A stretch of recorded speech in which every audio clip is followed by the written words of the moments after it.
All right, ready for a deep dive.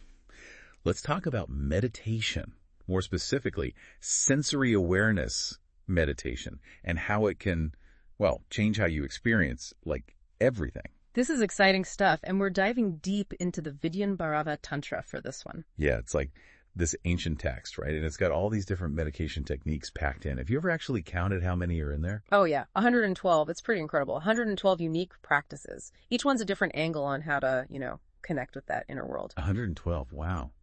Okay. We'll need a lot of deep dives for all of those. So today, let's just pick one. How about using sound as a starting point for, getting to that deeper awareness? Love it. And it's interesting because it's not really about the sound itself, right? It's more about shifting from just sort of passively hearing to actively listening. Okay, hold on. How do you actually do that? Like, how do you actively listen? Do you have to, try to hear every single sound all at once? I don't think my brain can even do that. No, not at all. It's more like, imagine you're in a quiet room, right?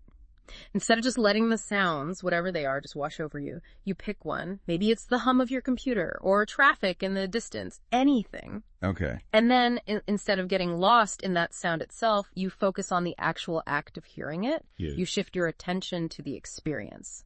Does that make sense? Whoa, okay. My mind is already kind of blown. It's like you're not trying to stop the sound, but you're using it almost like a tool to get to something else. But how does that work? How does focusing on the act of hearing change anything? So, the Vigyan Bhairava Tantra, it talks about how awareness itself is the key, not the thing you're aware of.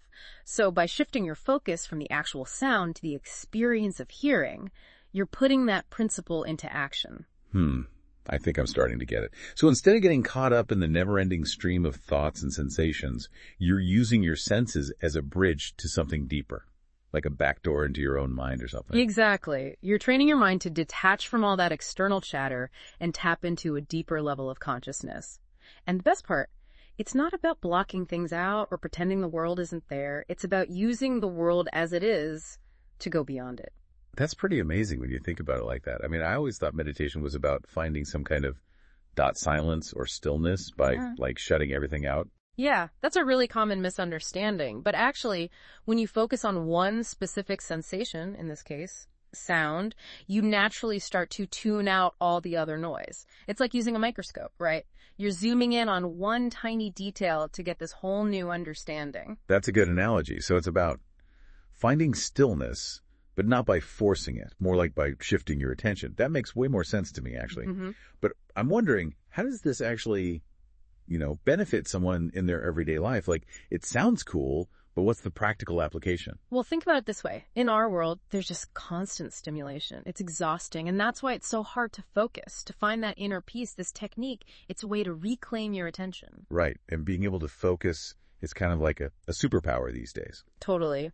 And beyond that, the Vigyan Bhairava Tantra says that this practice can bring, heightened awareness, deeper self-connection, even a sense of oneness with something bigger than yourself. See, this is why I love doing these deep dives. Yeah. You start out talking about one thing, meditation, and you end up down this rabbit hole of self-discovery and expanded consciousness.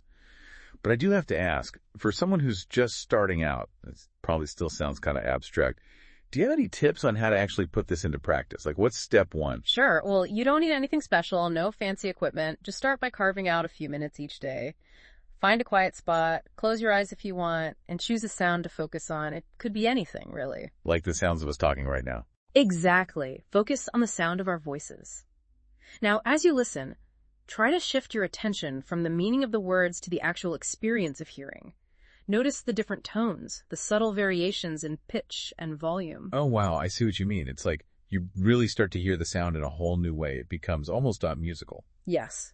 You're separating the experience of hearing from the content of the sound.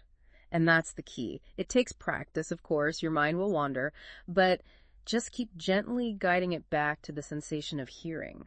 So even if we only scratch the surface today, focusing on this one technique from the Vigyan Bhairava Tantra, it feels like we've uncovered this whole new way of being in the world. And that's just the tip of the iceberg. There are 100 and other techniques in that text, each offering a different path. Who knows what you might discover by exploring them? It's like having a treasure map to inner peace. You just have to be willing to follow the clues. Well, I think that's a good place to leave it for today's deep dive. Thanks for taking this journey with me. It's been quite the exploration. And for everyone listening, I encourage you, take a moment today, close your eyes, and just listen. Really listen. You might be surprised by what you discover.